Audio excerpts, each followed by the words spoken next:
the access to these panels. Here's a couple clips.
Hey, everybody out there. This is Captain Kyle. You might recognize me from The Governor Reacts on Fandom Spotlight. You might have seen me on a few panels here on Wizard World. And if you don't recognize me, well, then you should start checking out my stuff. A reason we're here today is we are going to be myth busting YouTube. Common myths. A lot of people, when they are doing YouTube, they get in their minds, they're told certain things and they try to do certain things and it doesn't really work out. So I'm going to go through, this is not going to be one video at all. This is the first video of at least 3, maybe 4. We haven't figured out how far we're going to go, but this is definitely part 1 of at least 3. And we are going to go through 6 different myths about YouTube that people think are true, and we're going to rate them. Some of them actually have some elements of truth. Some of them are totally way off base. And we'll also talk about other things that you can do with your channel, things you have to be aware of. So without further ado, I am going to share a little presentation that I put together here. And that is right over here.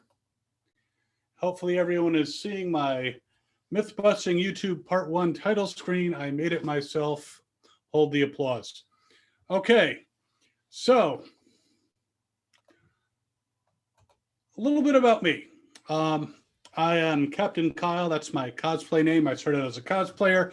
I am now a YouTuber, and I am running currently 2 active YouTube channels. So I'm in there in the trenches. I'm not like theorizing what should be happening. I've been active on YouTube for about 6 years, which in internet speak is probably about 72 years, you know, as far as internet years are concerned. And I've had videos that have been cited by a lot of other sites, comicbook.com and Krypton site, and Newsweek actually cited one of my interviews on YouTube. So I've gotten some recognition. My main channel has over 37,000 subscribers. Now, some of you are like, wow, 37. And some of you are like, only 37,000. I want to talk to someone who has over 1 million subscribers. And I'm going to say, no, you don't. Because I have seen the presentations by people with hundreds of thousands and even millions of subscribers, and they talk about YouTube. And when they were starting, a lot of them, it was a different time. A lot of the things that would work then don't work now. And some of them don't even remember what levels. I had at one particular presentation, someone said, well, if you're not monetized, why don't you get some super chats and do some live streaming? Except you have to be monetized to get super chats during your live streaming. So a lot of them are not familiar with having a lower level channel anymore and how the rules have changed. So yes, I wouldn't say don't talk to someone who has 1 million subscribers, but a lot of times they're not going to necessarily see what you see starting out with 5, 10. Now my other channel is almost to 1,000. I haven't been doing it that long, but I have been building it up, and it needs about, I think, like 57 more subscribers, and it will be at 1,000, and I can apply for monetization. So I'm in both levels. I've been monetized for a while, and I have a non-monetized channel, and we're going to talk about both of those situations. But firstly, here's our first myth. And if you have questions, feel free to put them in the chat. Our good friends at Wizard World will pass them on to me. I may not answer them until in between each myth or towards the end. We will have a Q&A session. But here's our first myth, that you need a lot of subscribers to make money. And I'm going to rate that as semi-true. Now, the reason I say semi-true is you actually do need 1,000 subscribers to monetize your channel. That is one of the things that YouTube requires now, is that you need that many subscriptions. And a lot of people are upset about that, but really when you're under 1,000 subs, you wouldn't be making a lot of money anyway. However, subscribers themselves don't make you money. It allows you to monetize, but you need views. If you don't have views, it doesn't matter if you have 200,000 subscribers, you will not actually make money unless you actually have people watching your videos. Watching the videos, seeing the ads.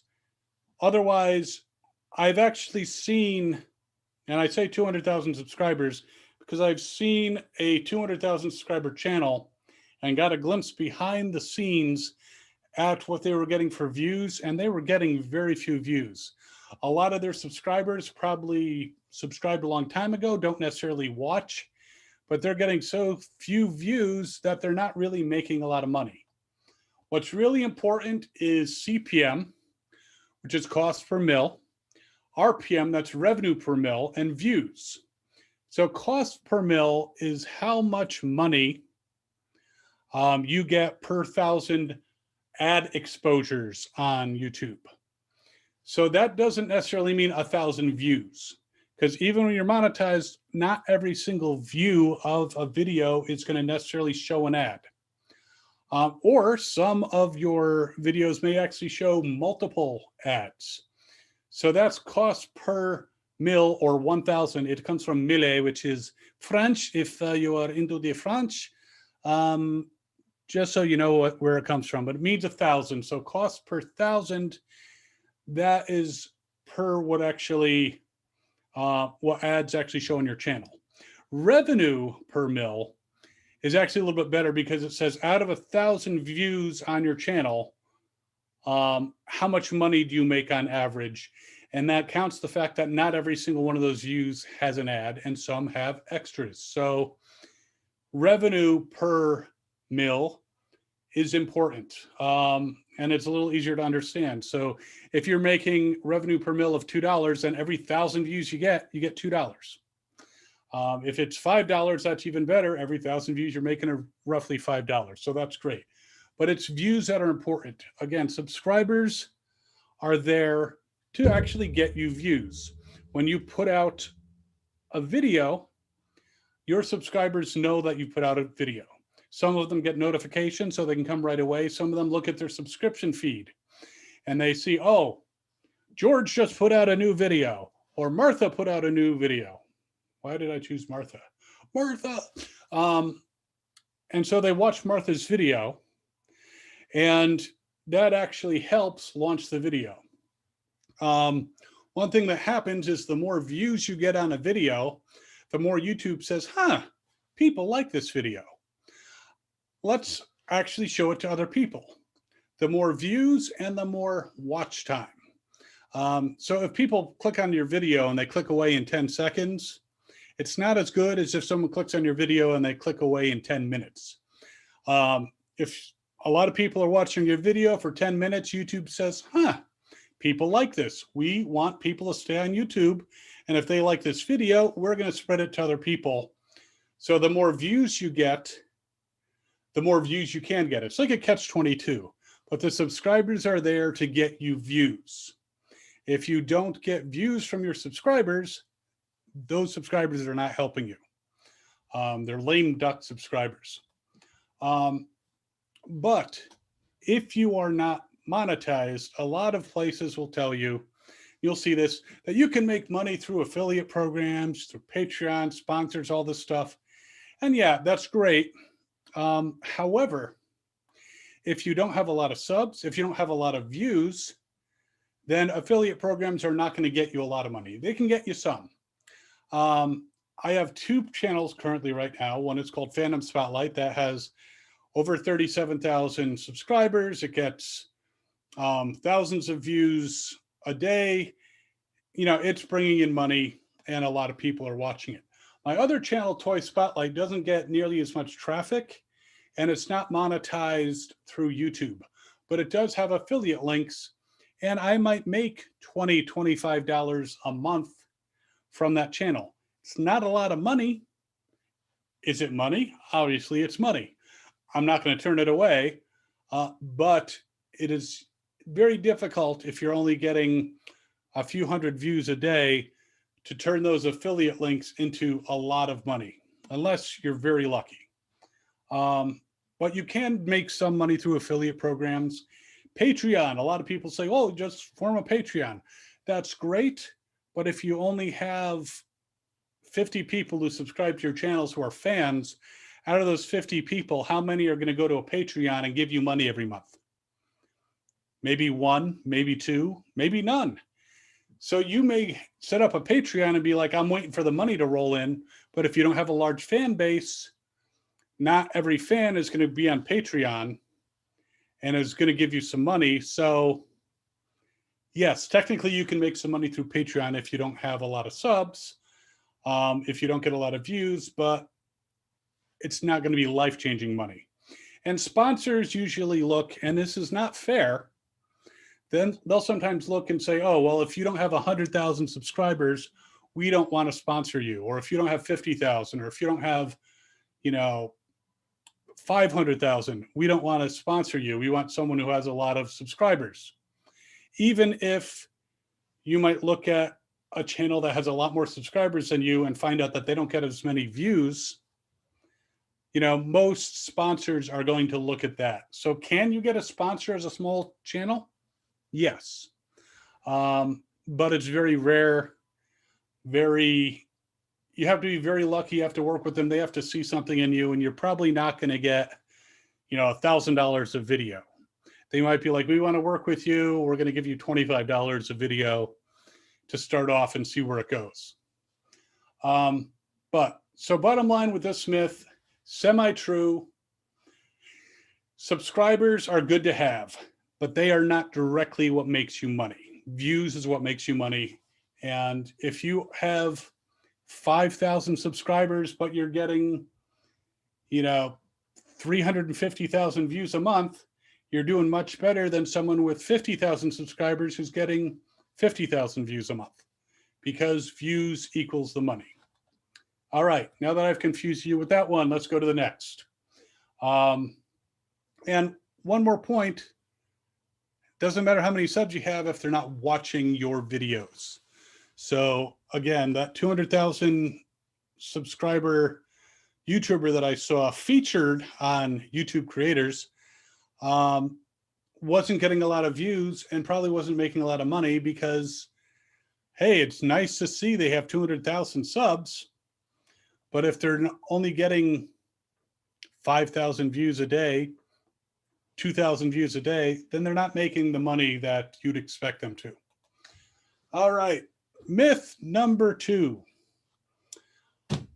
It's too late to be successful on YouTube. If I had started years ago, I could be Screen Junkies, I could be Markiplier, I could be any number of those very successful YouTubers. But now there's no way.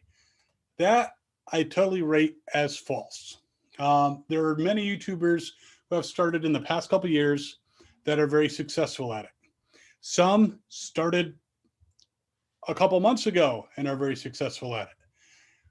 It's really not about how much time you've put into it, but how you market it.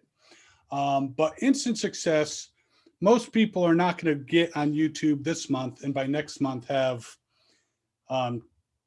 50,000 subscribers and start banking thousands each month.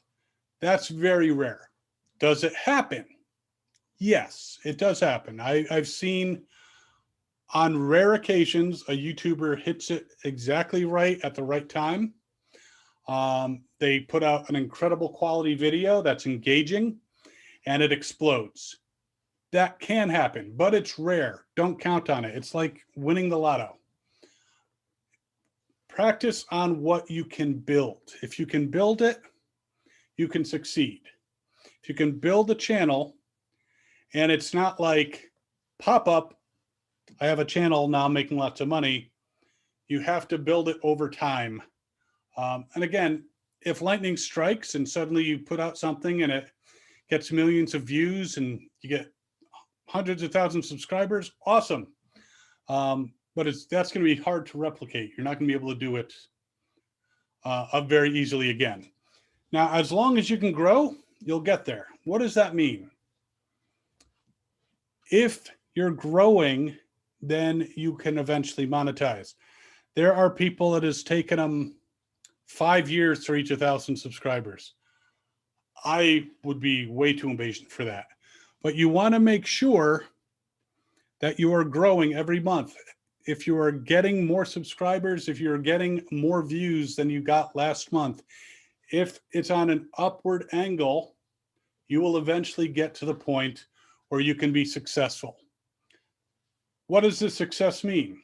For some, it could mean a part-time income, making a couple $100 extra per month. That could be, I'm a success on YouTube because now I have some extra money. I can use it for vacations. I can use it to buy my action figures, whatever the case might be. Or your measure of success could be that you quit your day job, you're doing YouTube full time. You can get there. It takes time. Most YouTubers don't get there. And the reason for that is they're not patient. Hi, Jedediah. Glad you think this is great. But yeah, most YouTubers are not patient. They expect that instant success. They expect 3 months down the road to be monetized, and by the end of the year to be raking in the cash. And again, it can happen, but that is so rare. You need to build it over time. It took my channel, when I first started the first channel, Phantom Spotlight, which went through some name changes, it did not have the 1,000 subscribers and 4,000 hours of watch time level that you had to reach in order to monetize. So I was monetized very early and I was making pennies a month, literally pennies a month. It was not a lot of money. But as time went on, I kept growing and it took a little over 2 years to reach 1,000 subscribers. And actually, I was not smart about YouTube for the first 2 years. I will totally admit that. I thought it was going to be my kickstart into fame, and I could just show these videos to people on networks and I would be hired and I'd be on NBC or Sci-Fi Channel or some cable station. And, I'd be making money hand over fist. YouTube was a stepping stone. After 2 years of doing it and getting to 1,000 subscribers, I realized, no, YouTube is not a stepping stone. It's the staircase. This is what I need to climb, and I can become a successful YouTuber. That's when I started to study everything. That's when I started to grow much more quickly. And that's why 4 years later, I have 37,000 subscribers and I make significant income on YouTube. But you have to grow. If you're at 100 subscribers and next month you're at 101, yeah, that's growth, but you got to look at what you're doing. You have to change up what you're doing to make things better. And we'll talk about some of those things a little bit later. All right, myth number 3, you need a really expensive camera and equipment to be successful. I'm going to rate that totally false. Many YouTubers use their smartphone. They use a webcam. They use a built-in webcam in their laptop. You don't need a super high-end camera. Later on, you might want one, but having expensive equipment doesn't really help if you don't know how to use it. I go to a lot of Comic-Cons, like Wizard World. I met one individual. He bought a very expensive camera. He's walking around taking pictures of people. This very expensive camera. He fancied himself a photographer. You'd look at the pictures, the lighting was off. The framing was horrible. He didn't know how to use it. Very expensive camera, very nice. Didn't know how to use it. But then you have this person over here who's using their smartphone and they're making adjustments to the lighting and the settings, and they're taking much better pictures than this guy with a $5,000 camera. So expensive equipment isn't going to get you there. Not only do you know how to use it if it's expensive, but even if you have great equipment, if you don't have good content, it doesn't matter. You can have the best camera in the world, but if no one wants to watch your videos, then it's not going to help you one bit. I'm not going to say what bad content necessarily is, but it could be badly structured. It might be a subject that people want to learn about, but they start off the video and they're like, "Hi, I am Roy. I'm going to talk about," and it's low quality. They don't get to the point. And people click away. Best camera in the world is not going to help that. You have to have good content. And we'll talk about that at some point in this series as well. There's a lot of low-cost equipment you can get. You can get lights from Home Depot just to clip up if you need extra lighting. You can get, if you want to get an actual video camera for a couple $100, which may be a lot to some people, you can get a small HD camera, a tripod for $30. There's a lot of low-cost equipment that's available. Later on, you might want to get that very expensive camera once you know how to use all its features. Or like me, you get someone who actually knows how to use it and they work with you and they make all those settings and arrangements. But there's a lot of ways that you can get that low-cost equipment and make quality.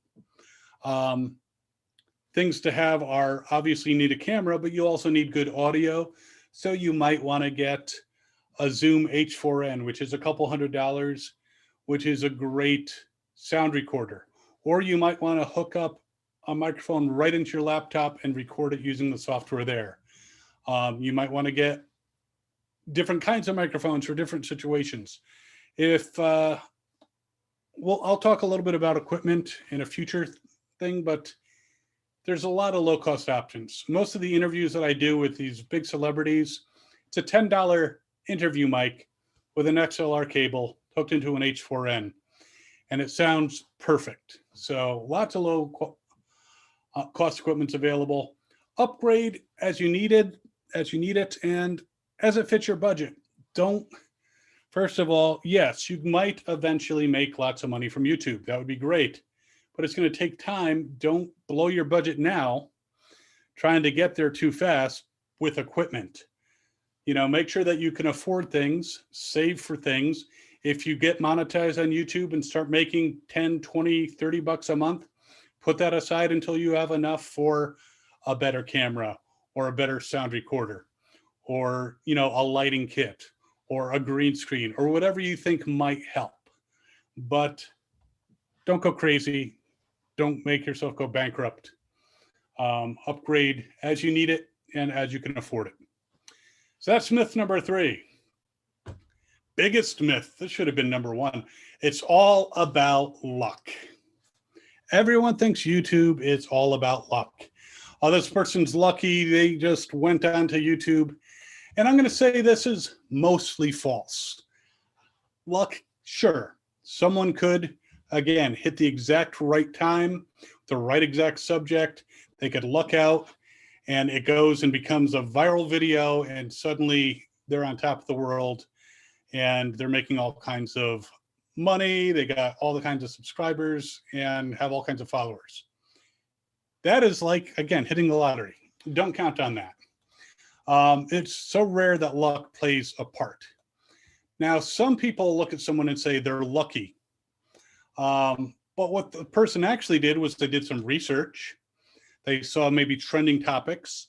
They decided their particular channel was going to be about a particular subject that they had some authority on. And that was actually something that people were interested in. They did some research. They figured out the best way to shoot videos.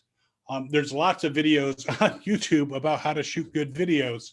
So they did a lot of research, and then they put out their first video, and it was a really good video. There was a girl, I forget her name offhand, but she did a van life video. And everyone thought, oh my God, YouTube just loves this girl because they, or she was just so lucky to put out this video. There's something really weird because she got millions of views on her first video.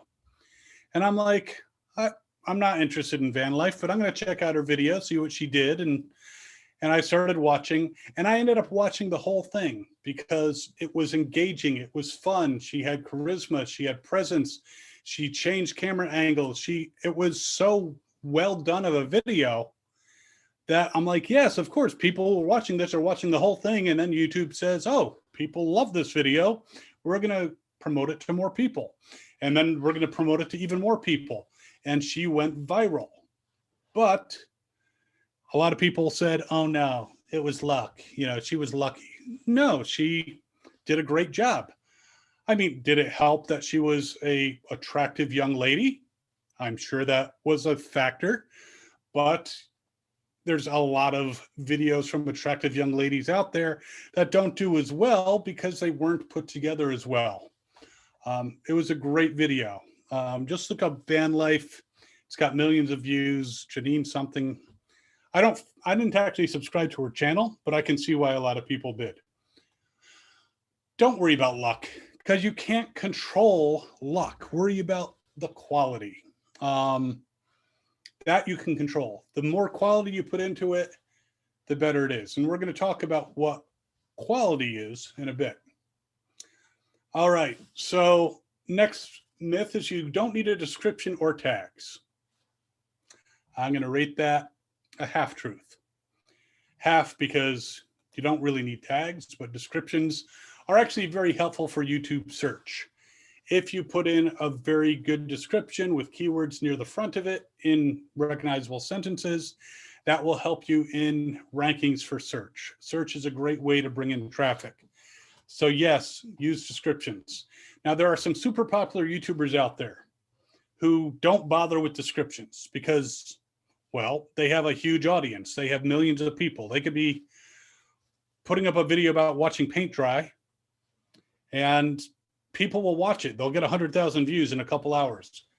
You probably don't have that kind of audience. If you have that kind of audience, why are you watching this video? But if you are a super popular YouTube, you can put in the description paint. And that's all you need because the notification goes out and you get thousands of people watching your video within minutes.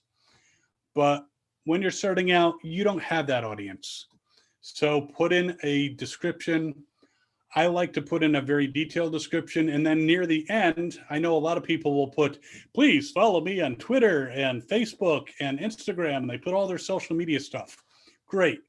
Put it near the end. Don't put it near the beginning because that's, if they're looking at the description of your video and they read, follow me on Twitter, that doesn't help. That doesn't tell them anything about the video. But if the first line is my secret way to make chocolate sauce, they might be like, hey, I like chocolate sauce, and they might watch your video. Put the stuff about social media near the bottom. Descriptions can be very helpful. Even the first couple lines can bring someone in. So until you get like millions of subscribers, use descriptions. Now tags, YouTube itself has said tags, they don't really do anything. They help with misspellings of words, but I figure they don't hurt. And when you put them in, I use things like vidIQ and it gives me a ranking based on tags. You know, I put them in. If it gets me 2% more views, 1% more views, I'm going to take that extra 1%. So I use tags. If you skip them, it's not that big of a deal. But descriptions, you definitely want to have those. That's just my personal thing with tags. I will use them. And here's number 6, the 6th most, I guess, common myth. Now, next week, I'm going to have 6 more. So this is not the end. Not next week, the week after, because I'm not working the day before Memorial Day. Sorry. So in 2 weeks, I'll have 6 more. But number 6 is I should model my videos after the most successful YouTubers. And I'm going to say semi-true. Like I said, they have a following. They can be successful in ways that you can't. They could be cracking up over a very stupid joke for half an hour in a video, and people will watch that. They can make that video a success. You, without a following, you know, if you have one, great. But if you don't have a following already, who wants to watch you laugh so much, maybe milk comes out of your nose, you're not going to get that kind of traction. A very successful YouTube can ignore a lot of best practices. They can, like I said, they don't have to use a description. They could put titles that are not very attention grabbing. Even their thumbnails can be rubbish now. And though a lot of them still don't put out rubbish thumbnails, and they can still get lots and lots of views. So you don't want to necessarily follow exactly what they do. Now, their enthusiasm, some of their camera techniques, certainly study that stuff, because a lot of them do very good engaging things, and that's not bad to look at those techniques. But really the people you want to look at are the people in your niche who are at the next level and they're still growing. So say you're at 100, you want to reach 1,000. Look around in your niche, find some other YouTubers who are doing similar things that are at 1,000, 1,100, 1,500, and watch their videos, see what they do a little bit differently. Look at their thumbnails, look at their descriptions, but still growing. If you look at one YouTuber who has 1,100 subscribers in your niche and you come back 2 months later and they still have 1,100, they're not necessarily growing. They could have just been around so long they got 1,100 subscribers. So you want to make sure they're growing, and then you want to emulate them. We have a question about a good thumbnail, and yes, once we get to the questions area, we will definitely talk about what makes a perfect thumbnail. But yes, you want to look at people who are a bit ahead of you and growing and see what techniques they're using. Don't copy their lines. Don't copy things that they do exactly. But notice, do they switch camera angles? Do they zoom in? Do they zoom out? Do they use a lot of B-roll? Do they, you know, have little things pop up on the screen, you know, words and stuff?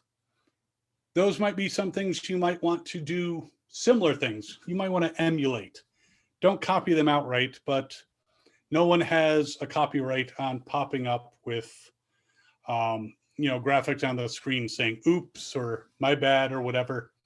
No one has, you know, rights to that. But don't blatantly copy someone.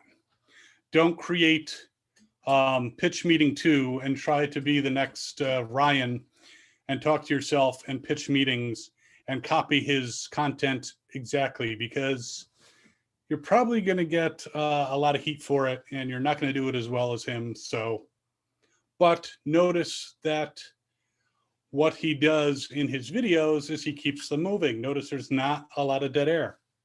That's something to emulate. Notice he switches angles. Notice he brings in graphics. Those are good things, things to emulate.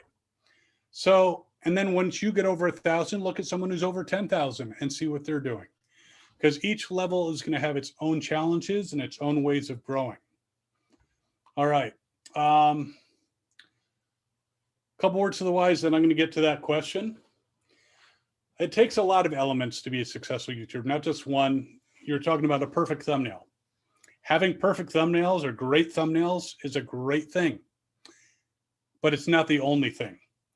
If you have a rubbish title, if you have a rubbish description, if your video starts out with you sitting there for 5 minutes saying, yeah, so the other day, people will click away. You're not going to get the watch time. There's a lot of elements. It's like making a cake. You can have great eggs, but if you don't have the right flour and the right mix and the right frosting and everything else, I don't make cakes, but you have a lot of ingredients. If you don't have good ingredients all the way around, then it's not going to come out as a good cake. If all you have is one good ingredient and all the rest is crap. You have to have all good ingredients. The frosting attracts the person, the writing on the cake, makes them laugh. And then when they take a slice of cake and they bite into it, if it's delicious, they'll come back for more cake. If it's not delicious, doesn't matter how good it looks from the outside, they're not going to come back again. So there's not just one element. There might be elements that you can improve, but you need to work them all together. It's a machine. Patience. It can take months or years before you see just moderate success. I am not rich. I know it looks like I'm in Star Labs. I'm not. This is a Zoom background. So this is not my house. That would be really cool. One day. One day I will hopefully be, I still have a day job and I have a significant portion of income coming from YouTube. There are a lot of YouTubers in my shoes. Some have just transitioned over to being full-time YouTubers. It takes time. So just be patient. There's no shortcuts. There's no gimmicks. I can't give you a magic formula. Years ago on YouTube, you'd see people use clickbaity thumbnails with half-dressed women on the thumbnail and some provocative words, and people would click and they'd get a lot of clicks and they'd get a lot of money, but there would be nothing of substance in the video. YouTube has caught on to that. So you can't use that as a shortcut. Over the years, YouTube's gotten smarter about eliminating all the scams and shortcuts that will make not quality YouTubers successful. Now you need quality. But there's some tools. vidIQ and TubeBuddy are two of the tools that you can use to basically look at your rankings, look at your videos, and we'll talk more about those, or if you have questions, I'll talk more about those. But those are very good tools. I personally just use vidIQ. Helps me look at the rankings in my video, looks at my channels, what is successful, what's working, what's not. And I definitely recommend that one. Plus, I have a lot of videos on very specific things. But let's get to questions. Now, we had a question here. Car productions. Can you talk more about having good thumbnail? Where would you rank a perfect thumbnail in the title, description, tag lineup? What is the best thing to focus on? It's all something you need to focus on. I find that our YouTube thumbnails, you first of all want to size them so that they can be visible on your smartphone. When you have a smartphone, that's where a lot of people are watching these. So and of course it's disappearing because of the background. If you shrink down your thumbnail to the size it would appear on a smartphone, and if it looks like a blur, it has too many words on it, you can barely read it, that's not a good thumbnail. You want something that's going to attract the eye. So you want something that's bold, doesn't have a ton of images. And this is my opinion. You might see a YouTuber who's been around for 1 million years and they have 1 billion images in their thumbnail and they're so successful, but they're more of an exception because they already have a following. If you're just starting out, a few strong images, that have something to do with your video and maybe a few words. Interview, review, don't do this. Those are good words on there. Or, reaction, TWD 10x16, something like that, something that you can read on a smartphone.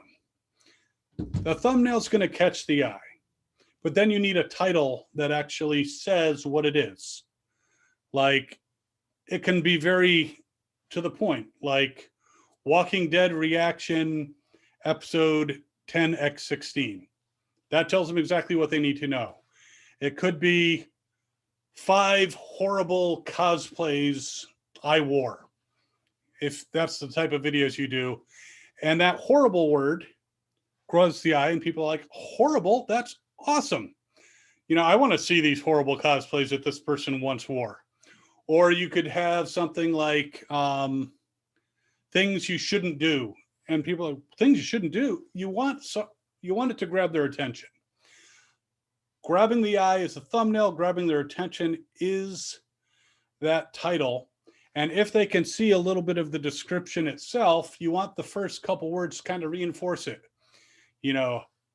I wore these cosplays and had the worst time, and I'm going to share them with you and tell you why. Might be in your description, and someone's like, okay, I want to learn more about that. You want it, keep in mind your audience, who you're actually making the video for. If you're making it for a nuclear physicist, you might use different words. And if you're making it for someone who is looking for makeup tips, but you want to have words that grab what they're looking at. So a thumbnail to me, and if you go to Fandom Spotlight on YouTube, you can look at a lot of our thumbnails, the ones, except for the live streams, the ones that are for videos usually have a couple pictures that really kind of tell you what's going on and a few words. You don't want to be too wordy. I see people with like half a paragraph on their thumbnail. No one can read it because it's too small, and no one wants to read it. It looks busy. Tags, like I said, actually don't matter. I use them anyway, just for that little bit, but most relevant tags should be near the beginning of your tag list. But yeah, just don't say, oh, I'm going to focus on thumbnails. Focus on it all. Focus on the presentation. Grab their eye, grab their interest, and draw them in, because until they click on that video, you can have the prettiest thumbnail in the world, and unless it induces them between that and the title to click on the video, then it's a useless thumbnail. Voodoo Roxy says, how important are replying to comments on your videos, good or trolly, and commenting and subscribing to other YouTubers? Replying to comments on your videos, I reply to a good amount of them. I don't reply to every single comment. If it's a trolly comment, they're just trying to get a rise out of you. You might just ignore it. I wouldn't necessarily remove it unless it's extremely insulting or in bad taste or uses language that you don't want to appear on your channel. But I would leave it because those comments are engagement. But I would say the good people, encourage them by replying to their comments. I think that's important because you want to build a community. Because you're building a channel, you're entertaining people, you're reaching out, but you want people to feel some connection back. So I've had people super thrilled. They didn't expect that I was going to reply to their comment, and they were very happy that I did. Commenting, subscribing to other YouTubers. Do not comment on other YouTubers' videos for the express purpose of getting subscribers to come to your channel. Do not do it. It's nice if it happens, but you want to have a comment that stands on its own. You shouldn't leave a comment on someone's video just saying, nice video, and then subscribe to their thing, hoping that they'll subscribe back. First of all, and I'll talk about this, I think next week, sub for sub, don't do it. Do not subscribe to every person who subscribes to you. Do not go out there and say, hey, if you subscribe to me, I'll subscribe to you, and then we'll have more subscribers. The very first myth I debunked was having a lot of subscribers makes you money. Having a lot of engaged subscribers who actually watch your videos, that makes you money. Having subscribers who subscribe because you subscribe to them, that don't do it, because they're not going to watch your videos. They're going to be busy trying to get other people to subscribe to their channel by saying, hey, I'll subscribe to yours. And they're basically dead subscribers. Plus, it's against the terms of service of YouTube. So if they find out you're doing it and they can see patterns, they might cut down on your, they might cut your channel out entirely. So you don't want that to happen. Comment on another YouTuber's video if you enjoyed it. If you have something relevant to say, if you were featured in it. I am featured on a reaction video on Skybound, or at least I was. Those are in flux right now. But on the Skybound video, I'm in it. They use excerpts of my video, which I've given them permission to do so. And I'll leave a comment. Thanks for including me in the video. It's great. I can't wait to see you guys next week. And that might bring people to my channel. But that is relevant because I'm in the video. Going to some random person's video and saying, hey, that's a nice video. I also have a channel. You should come visit.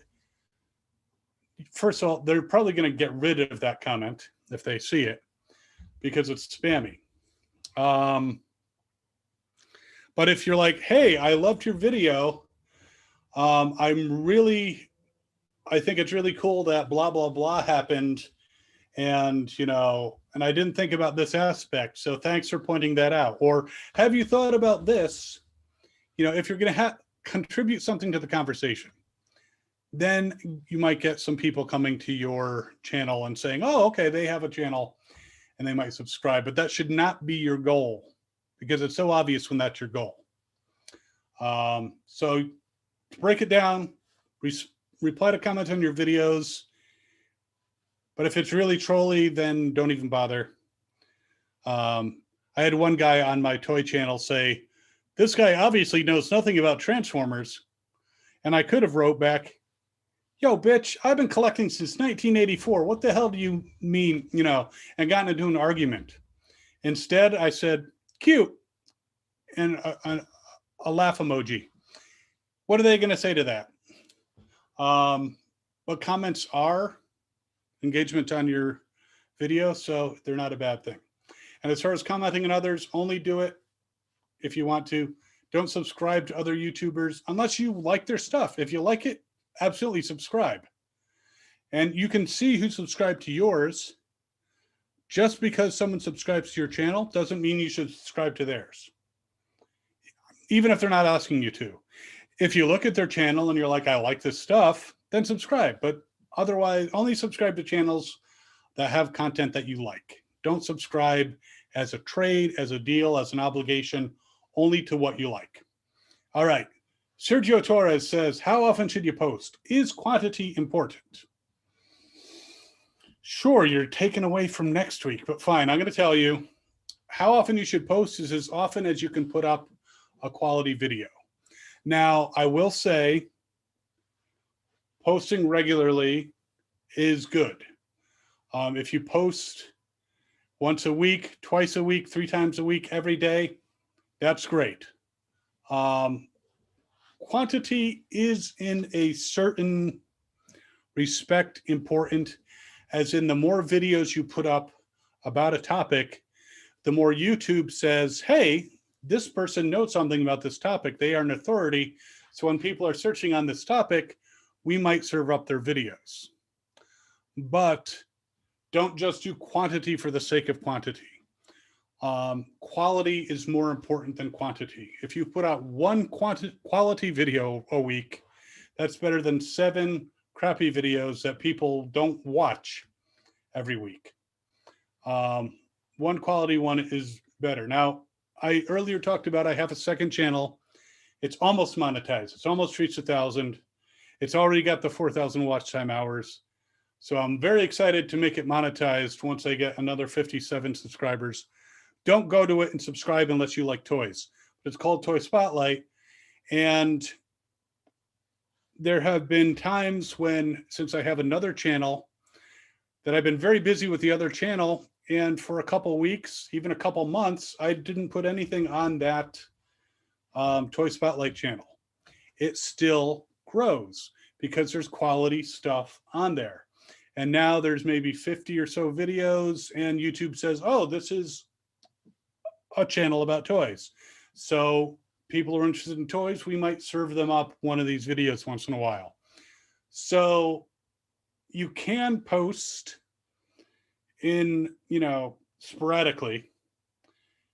I actually do think that my Toy Spotlight channel would be monetized now, would have a lot more subscribers if I was able to put out one video a week. That would be great. I can't, but it's still growing. So it's been a year and a half. It's almost at 1,000, which is actually faster than my first channel grew. But all the videos on it are quality. Quantity, I've seen other channels that put out similar content and they post more often, and I've watched their videos. They're enthusiastic, but the quality is not there. You can tell they love the toy, but they have a lot of dead air. Dead air that loses you a lot of viewers. If you are sitting there and not getting to the point and using a lot of ums and ahs, I cut that stuff out. Do I and ah? Yes, I and ah in my videos, but I cut as much of that out as I can. You'll see jump cuts. Nobody cares on YouTube about jump cuts. We're not doing a film here. So quality is more important than quantity. If you can put out quantity 3 times a week, do that. You will grow and you'll continue to grow. If you are putting out 3 videos a week and you're not growing, then it could be that your quality is not there because you're not getting a lot of views. You're not marketing. And we're going to actually talk later on in the series about ways to market your videos outside of YouTube. Short answer, you can put them in appropriate groups on Facebook. You can post them on your Twitter, but really the best way to market your stuff is through YouTube, but that takes time to build that up. Anyways, I hope that answers your question. So quality better than quantity, but quantity is not bad if they are all quality, because the more you have, the more YouTube recognizes your channel as a source of information for this subject. And if someone comes to your channel and they see you have 50 quality videos, they're more likely to subscribe than they come to your channel and they see you have 3. So quantity is not unimportant. It's just not as important as making sure it's all quality. All right. And I bet you thought it was going to be 3 times a week. Quantity is important. No, I'm not going to give you easy answers here.